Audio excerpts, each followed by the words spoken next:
Assalamualaikum warahmatullahi wabarakatuh. Selamat datang pada pertemuan mata kuliah Geometri Dasar. Pada pertemuan ini, kita akan mempelajari salah satu konsep paling mendasar dalam geometri, yaitu kesejajaran garis. Meskipun terlihat sederhana, konsep ini menjadi dasar bagi berbagai materi lanjutan, seperti hubungan sudut, bangun datar, transformasi geometri, dan geometri analitik. Melalui pembelajaran ini, kita tidak hanya mempelajari definisi, tetapi juga melakukan pengamatan, eksplorasi, dan menarik kesimpulan berdasarkan hasil pengamatan menggunakan GeoGebra. Tahukah kalian dari mana konsep garis sejajar ini berasal? Konsep ini pertama kali dikembangkan oleh Euclid, seorang matematikawan dari kota Alexandria, Mesir. Karena kontribusinya yang sangat besar, perkembangan geometri saat ini, Euclid itu dikenal sebagai bapak geometri.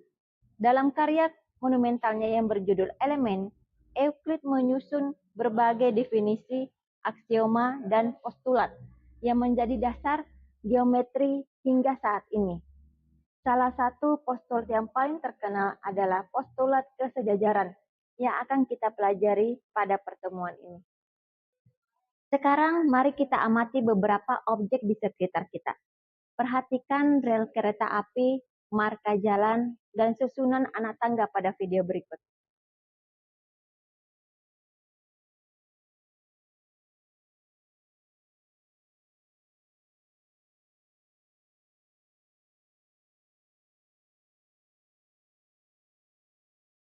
Setelah mengamati video tersebut, saya ingin mengajukan satu pertanyaan. Menurut mahasiswa, apa persamaan dari seluruh objek tersebut? Semua objek tersebut tersusun atas dua atau lebih garis yang memiliki arah sama dan tampak tidak pernah saling berpotongan. Namun, jika kita melihat rel kereta api dari kejauhan, rel tersebut terlihat seolah-olah bertemu di satu titik. Apakah rel tersebut benar-benar berpotongan, ataukah hanya merupakan efek perspektif penglihatan kita? Pertanyaan ini menjadi titik awal untuk memahami konsep garis sejajar secara matematis.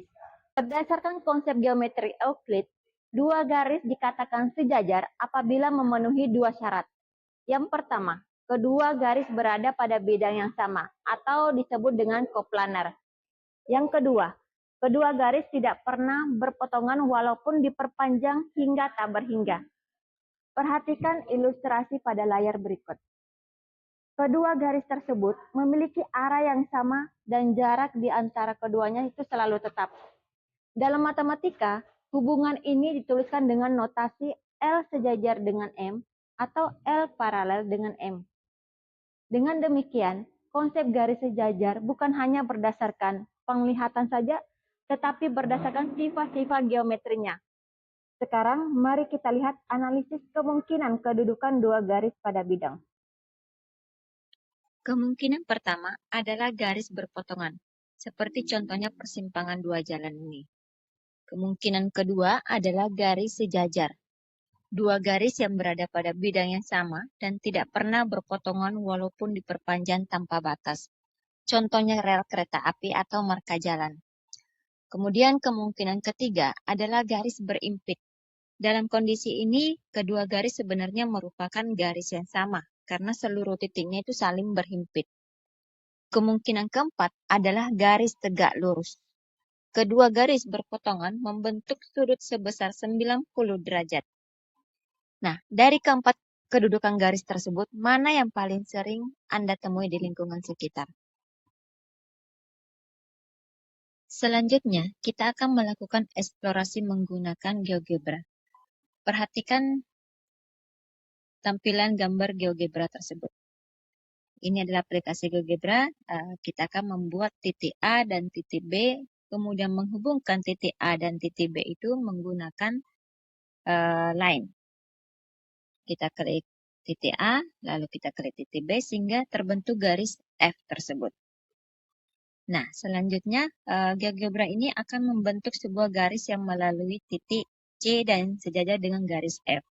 Jadi, kita buat titik C di luar dari garis F tersebut.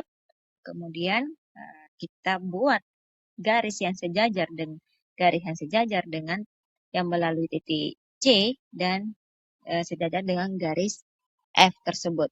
Menggunakan tools dari GeoGebra, yaitu parallel line. Kita klik titik C-nya dan klik garis F, maka akan terbentuk garis G di sini. Nah, sekarang saya akan menggeser titik C ini. Kita akan amati secara seksama. Kira-kira apa yang akan terjadi ketika kita menggeser titik C ini? Ya. Jadi kalau kita geser titik C ini, ternyata posisi garisnya itu berubah mengikuti perpindahan dari titik C tersebut. Mau ke atas, di atas dari garis F, ataupun di bawah garis F. Jadi dia akan tetap mengikuti perpindahan titik C itu. Namun perhatikan bahwa arah garis tetap itu sama ya, sehingga kedua garis itu tidak pernah berpotongan. Nah, sekarang kita lanjut titik C ini kita geser kembali ke posisi yang lain. Misalkan kita akan menggeser titik C ini ke kanan, ke kiri. Nah, kita lihat apakah jumlah garis sejajar ini bertambah? Jawabannya itu tidak. Jadi, melalui setiap posisi titik C, selalu hanya ada satu garis yang sejajar terhadap garis F ini. Sekarang kita masuk pada salah satu konsep penting dalam geometri Euclid. Hasil eksplorasi tadi itu sesuai dengan salah satu postulat yang dikemukakan oleh Euclid. Postulat tersebut menyatakan bahwa melalui satu titik di luar garis hanya ada dapat dibuat tepat satu garis yang sejajar dengan garis tersebut. Mengapa kata tepat satu menjadi sangat penting? Karena apabila terdapat lebih dari satu garis sejajar melalui titik yang sama, maka banyak konsep dalam geometri tidak lagi berlaku secara konsisten. Oleh karena itu, postulat ini menjadi salah satu fondasi utama dalam geometri Euclid. Mari kita simpulkan pembelajaran hari ini. Kita sudah mengetahui bahwa konsep garis sejajar itu diperkenalkan oleh Euclid yang dikenal sebagai bapak geometri. Kita juga sudah mengamati bahwa garis sejajar itu banyak dijumpai dalam kehidupan kita, seperti pada rel kereta api, marka jalan, ataupun anak tangga. Selanjutnya, kita memahami bahwa dua garis sejajar berada pada bidang yang sama dan tidak pernah berpotongan, walaupun diperpanjang hingga tanpa batas. Kita sudah mempelajari 4 kemungkinan kedudukan dua garis pada bidang, yaitu berpotongan, sejajar, berhimpit, dan tegak lurus. Pada pertemuan berikutnya, kita akan mempelajari hubungan sudut yang terbentuk ketika dua garis sejajar dipotong oleh sebuah garis transversal. Terima kasih atas perhatiannya. Sampai jumpa di materi berikutnya.